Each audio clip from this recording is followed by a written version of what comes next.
What if I told you the most dangerous man in the room isn't the smartest, not the strongest, not even the most experienced, but the one who believes without a shadow of doubt that he's already won even when he's losing? That isn't confidence. That's delusion. And in the game of power, delusion is divine.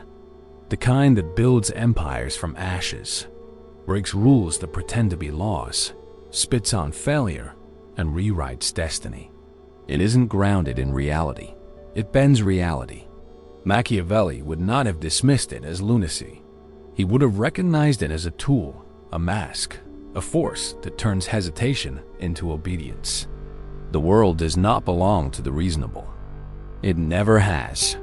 It rewards the irrational, the obsessed, the ones who believe in their own legend before there's any reason to.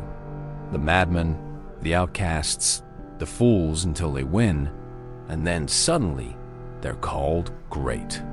Machiavelli understood this brutal arithmetic better than most. In The Prince, he didn't praise moderation for its virtue. He praised effectiveness for its impact. Results do not kneel before logic. They are dragged into existence by will that refuses to accept the constraints of what is. What separates a lunatic from a legend? Success. History is a cemetery filled with cautious men who waited for perfect timing and died on schedule. But it worships the deranged conquerors who marched into the storm with no armor except belief. Alexander believed his blood was touched by the divine. Napoleon crowned himself when no one else would. Visionaries in every age declared victory befoiled a greed. They were called arrogant, reckless, blasphemous, until the map redrew itself around their certainty. People don't follow evidence.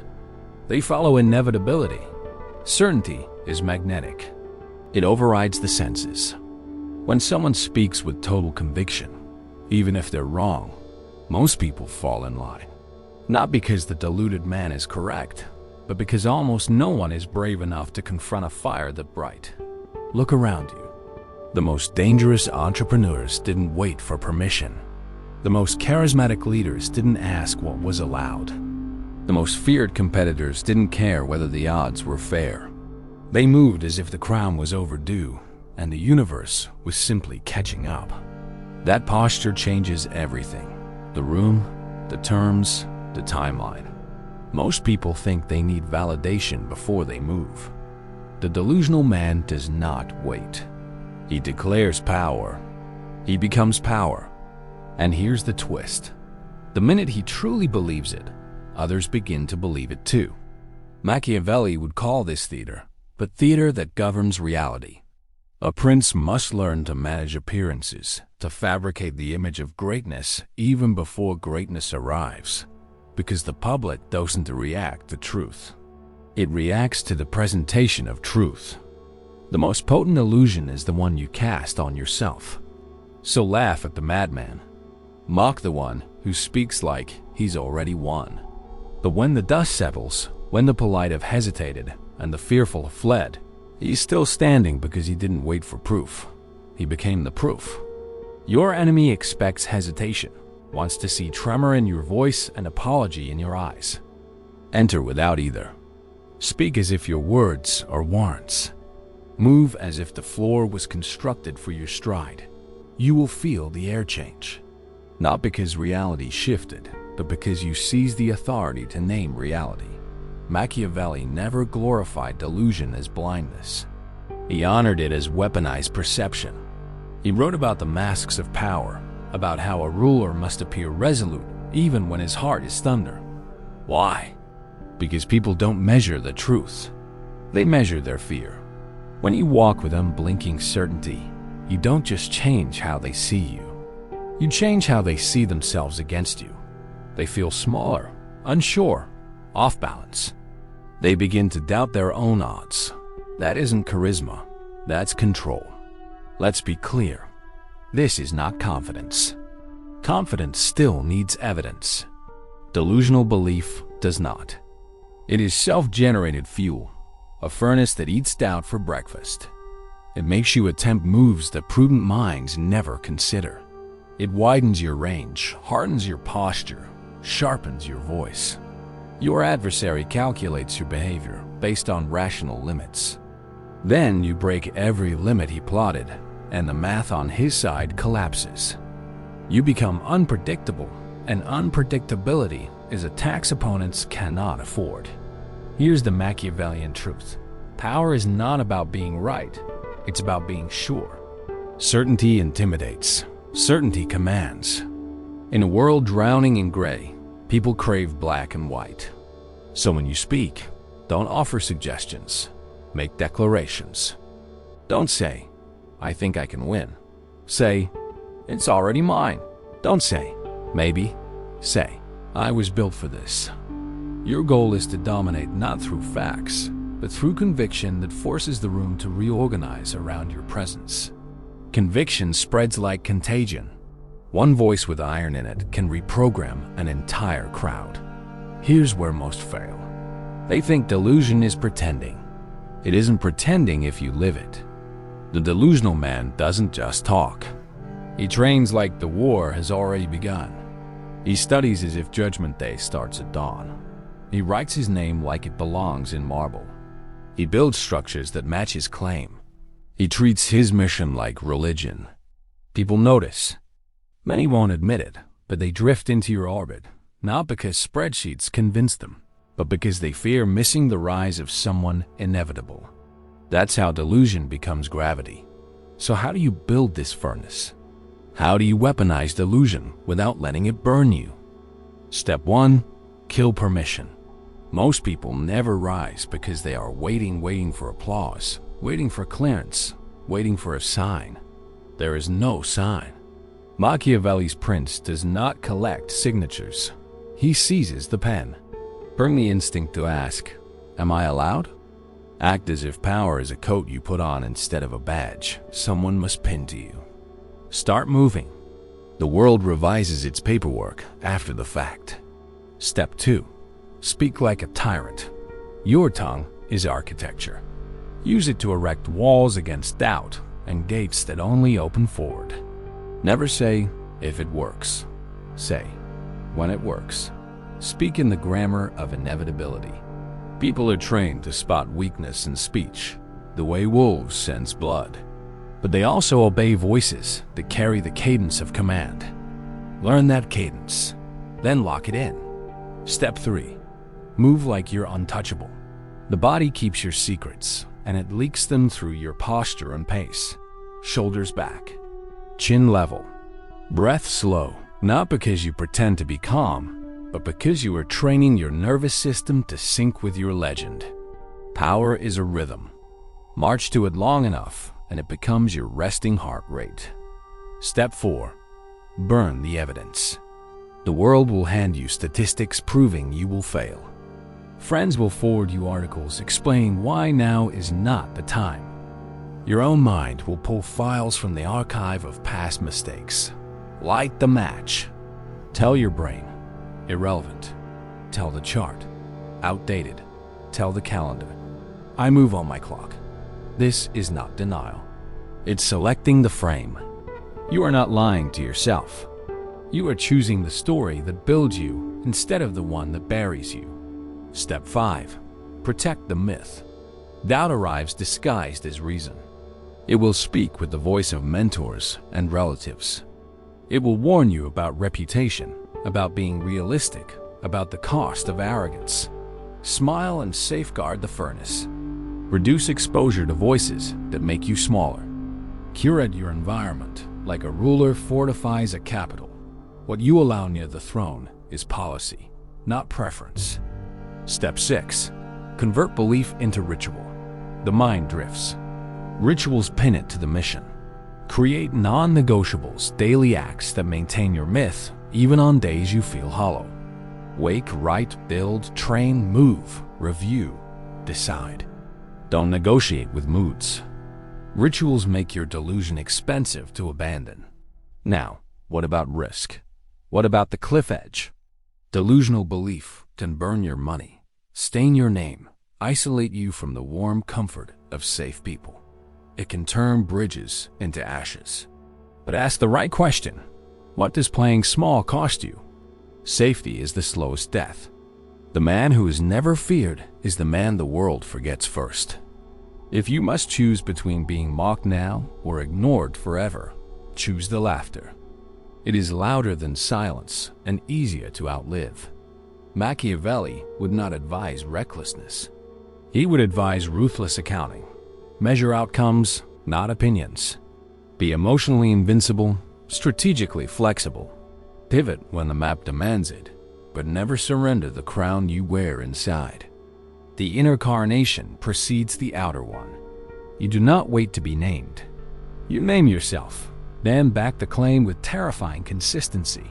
Turn wins into lore. When you score a victory, do not shrink it. Frame it. Tell the story in a way that enlarges your silhouette. I warned them. I prepared for this. This is chapter 1. Don't attribute momentum to luck. Attribute it to design. People remember stories. Feed them a story in which you are both author and protagonist. Your enemies will call it arrogance. Let them. The chorus of critics is free marketing for your myth. Guard the illusion with iron discipline. Never broadcast out. Confide in a notebook, not a crowd. If you must bleed, bleed behind the curtain. The public face must be granite.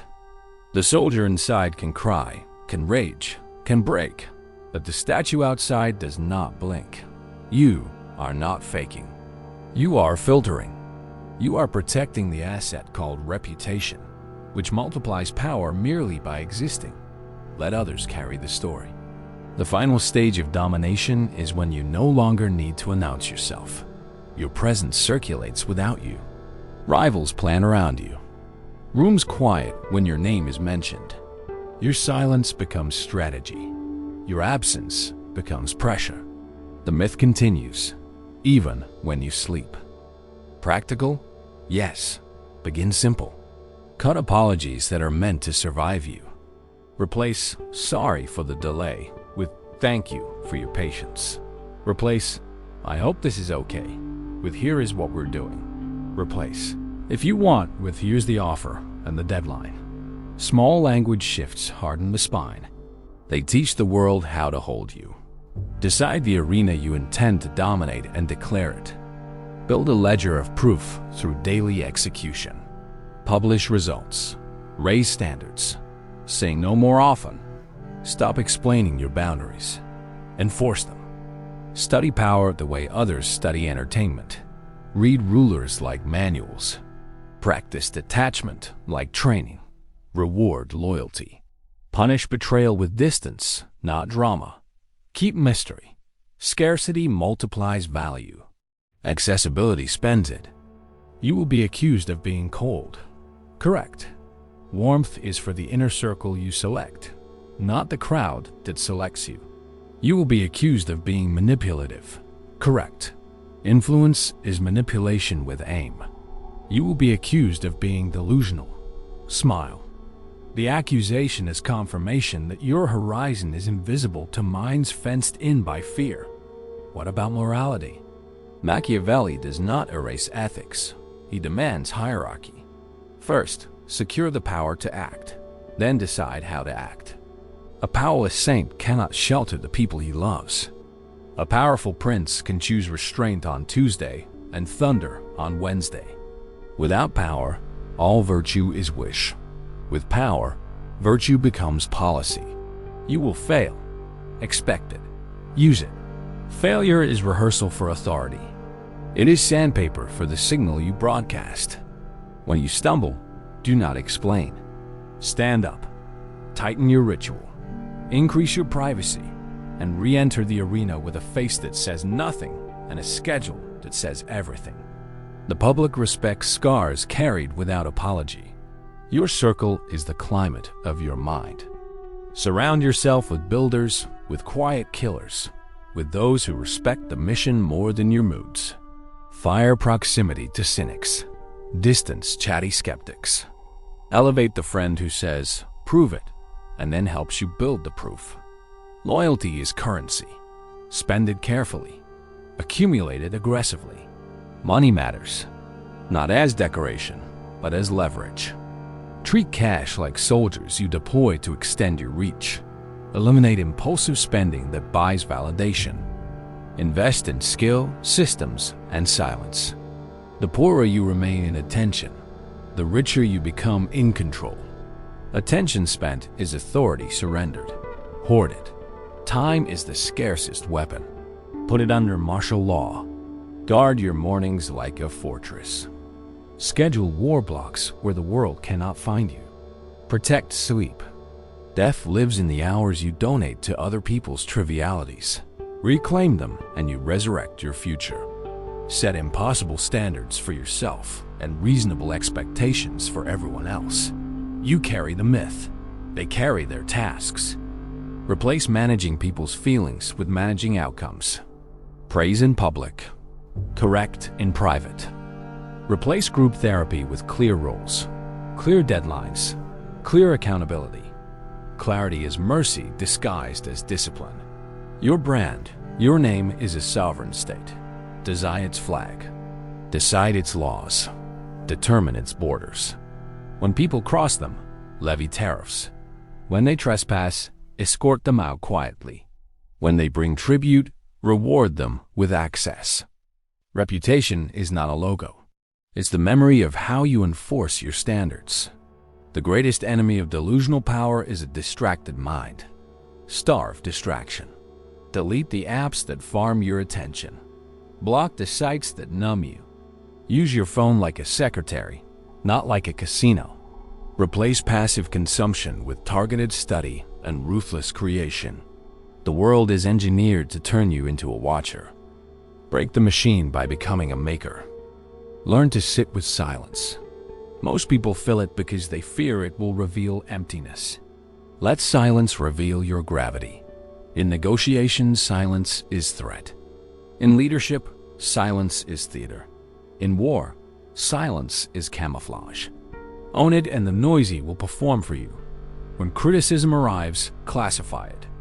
If it is emotional, ignore it. If it is strategic and comes from a builder, weaponize it. If it is accurate and painful, integrate it privately. Never let a public wound become a public ritual. Bleed on paper, not on people. As you ascend, ritualize gratitude without performing humility. Thank your allies with action. Protect those who believed early. Do not grovel for the approval of those who ignored you. Build a table for your circle and a wall for the rest. Mercy is most effective when it is scarce and strategic. Keep a ledger of oaths. Make few. Keep all. Break none without declaring war. Your word must become a contract that scares even you to violate. This creates an aura that multiplies the weight of every promise you make, including the promise you made to yourself to become unbreakable. Train the body like a soldier. Lift to harden the will. Run to clear the channel. Stretch to remove excuses. Eat like you're sharpening a blade, not celebrating a holiday. A soft body invites a soft mind. A hard body gives the mind a warhorse to ride. Study history like prophecy. Empires whisper patterns.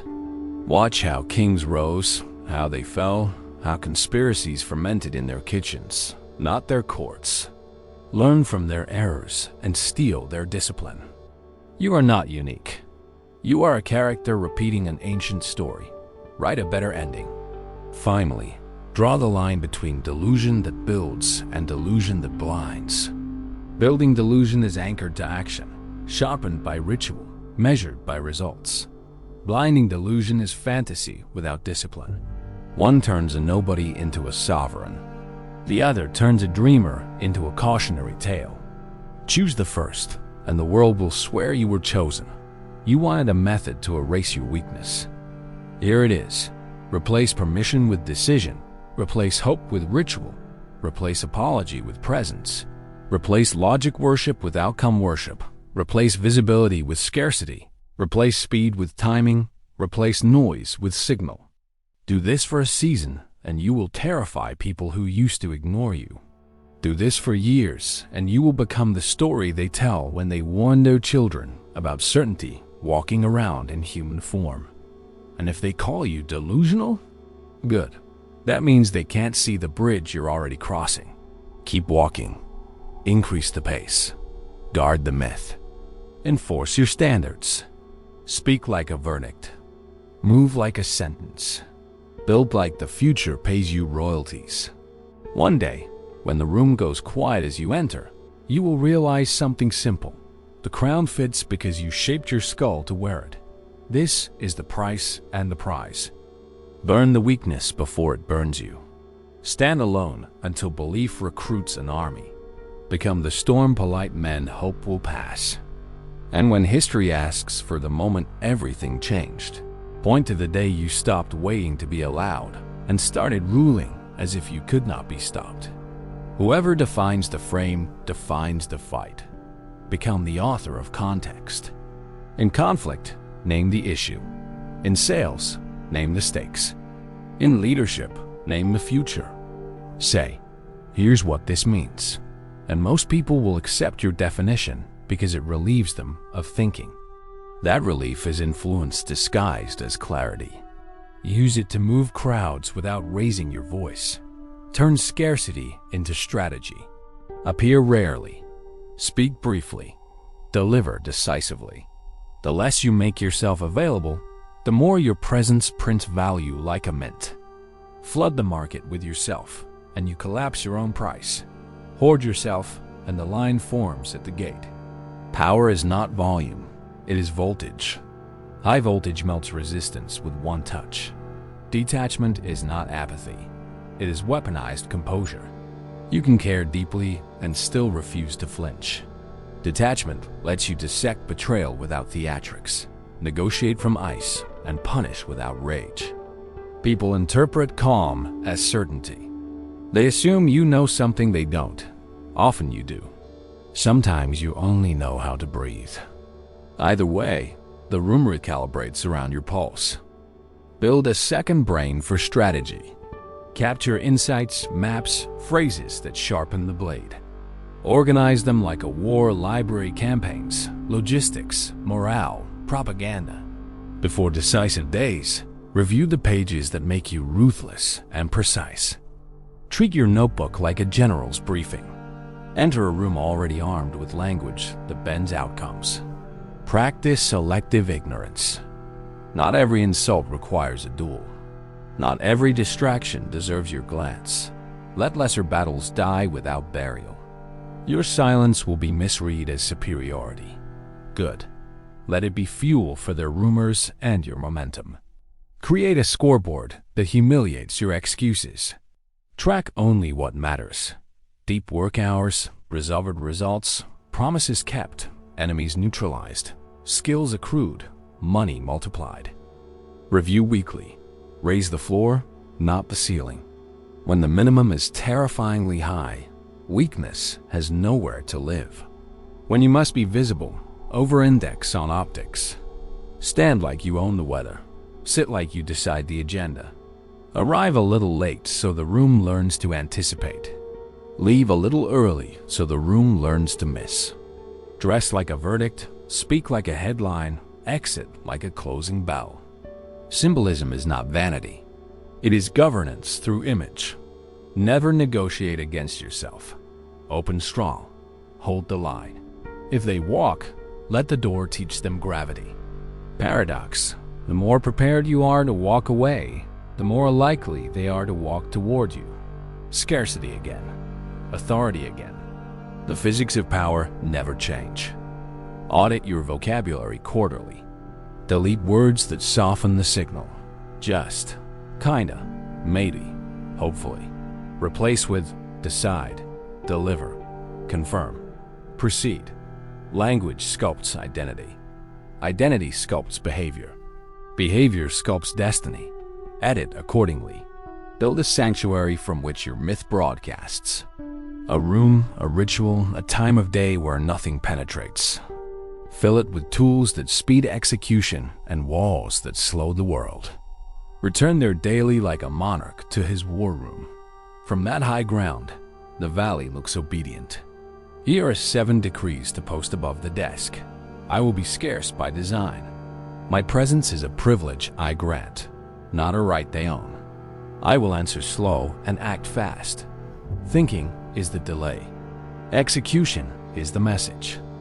I will punish betrayal with distance. I do not rage. I remove. I will compounding my advantages daily. Small edges stacked become crowns. I will speak only in the direction I want events to move. I will measure by outcomes and outcomes only. I will carry myself like a verdict even on days I feel like a question. If you adopt these and hold the line through boredom, mockery, and hunger, you will feel your skeleton harden. Your walk will quiet rooms. Old friends may say you've changed. They are correct. You replaced permission with presence. You traded nice for necessary.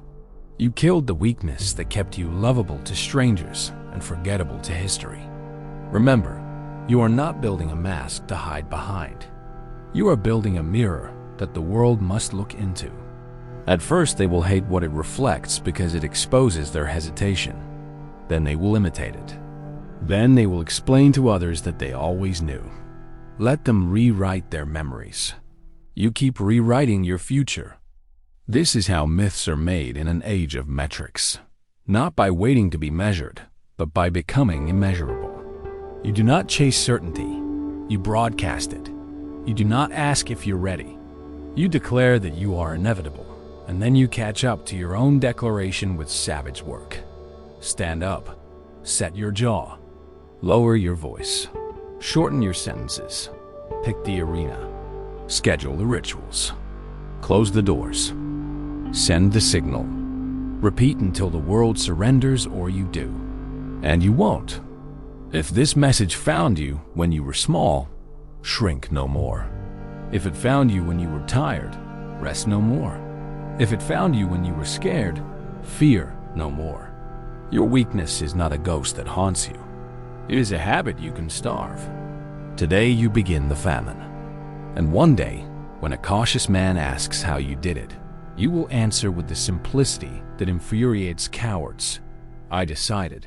Then you will nod once, walk past him without turning your head, and let the echo of your footsteps explain the rest.